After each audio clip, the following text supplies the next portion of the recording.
Hello, people. How are you doing? I'm just be all right here. Okay, today we will talk about listening comprehension. Uh, we will discuss about an idea named MONDEGREEN that is related to listening comprehension. Let's get it on. Before we talk about specifically about listening, let's discuss a little bit about the skills in any language you are developing. Uh, when we talk about listening, when we talk about listening and reading, we are talking about passive skills. In other words, you are um, getting information, you are acquire information instead of speaking and write. They are active skills where you are producing information. Um, and for someone to become a good writer, it's interesting that this person beforehand is a good reader. Of course, you can have great writers who are not good readers. It can happen, but this is the exception. The rule is if you read a lot good things, probably you will become a good writer if this is your intention. And the same as speaking. So some people they are very concerned about speaking skills, but of course you cannot be feeling um, you cannot be feeling comfortable speaking if you are not already a good listener. So because language is related to memory and reproduction, so you listen. For example, some people they know how to imitate voices. They don't imitate out of the blue. They listen to the voice, they get the mannerisms and things like that, and they reproduce. So it's the same for ordinary people who want to speak a foreign language. You have to listen first and then try to reproduce. So about listening, so we have here some comments. So when you're listening, you are getting information from your ears, but not only from that. The act of listening involves complex affective, cognitive, and behavioral process. So it depends on who you're talking to. It depends on your knowledge and depends on the way you behave in the world. Your motivation is important. So somebody you are hearing but not listening. So when you hear, you just have a hum in your ear, but when you listen, you pay attention. Like for example, when you are watching a football match, some people, for example, not watching, but for example, you are listening a football match in a radio. So I don't know. I know you young guys that don't do this, but times before people used to listen to the radio and they could not be bothered because they were not hearing the match. They were listening the match.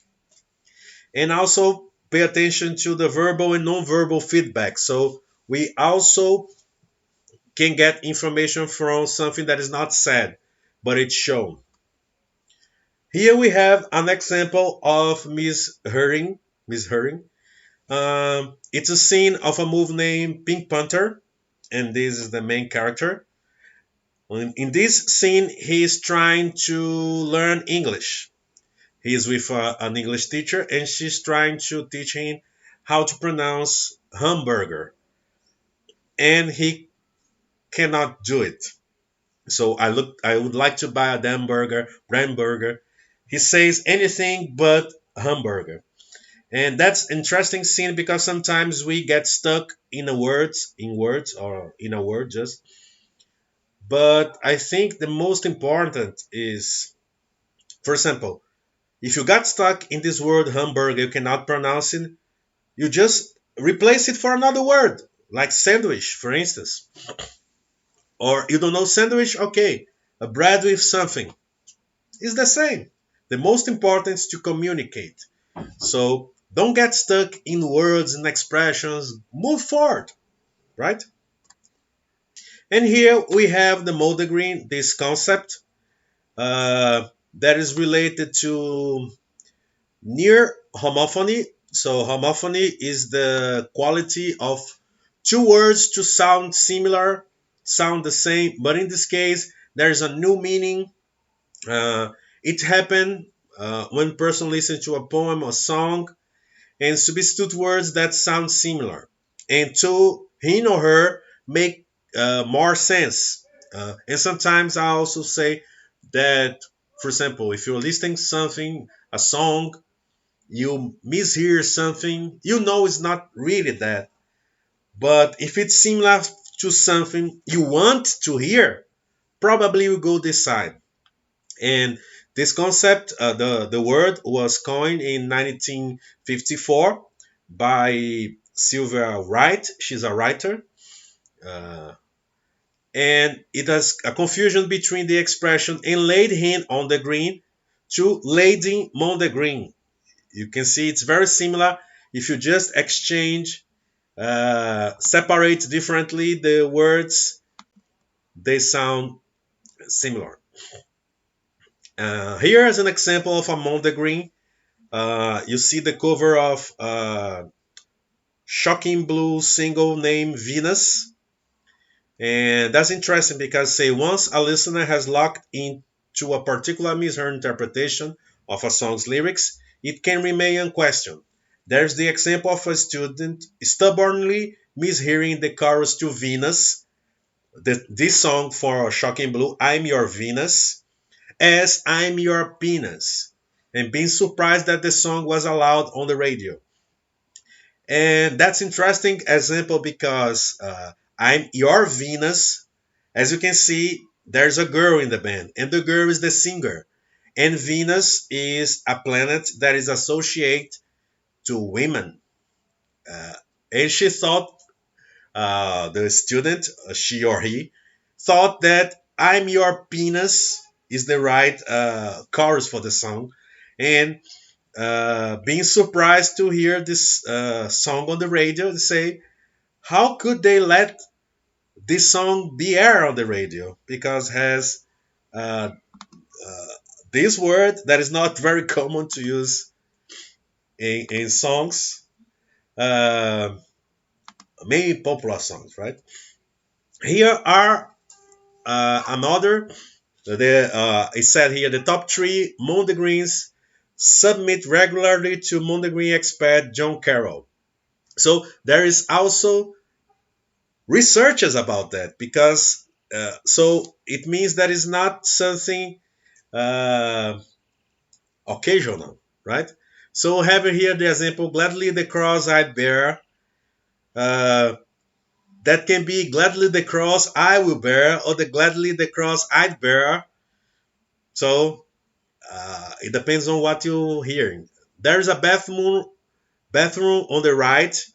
There's a bad moon on the rise. So it's a Creedence Clearwater Revival song, Bad Moon Rising. And here's a very interesting example. Excuse Me While I Kiss This Guy is by Jimi Hendrix. Uh, that actually, if you check the lyrics, the proper lyrics is Excuse me while I kiss this guy. Uh, but it was misheard for many people. Excuse me while I kiss this guy. And Hendrix, noticing that, he do? Every time he sang these lines, he looked to the drummer, Mitch Mitchell, and blinked the eye to him. So to give the extra uh, uh, polemic to people who was thinking about sexuality and things like that. Very interesting way of doing it. And just for closing, in Portuguese, we have the same situation when you listen to a lyric of a song and you listen, you misheard the lyric, right? Uh, and we can, it can happen in any language, right? But of course, you have to know the language to notice the difference between one word and another. All right, people, so this is the class for today. I hope you enjoy. Train your listening skills, right? Bye. See you soon.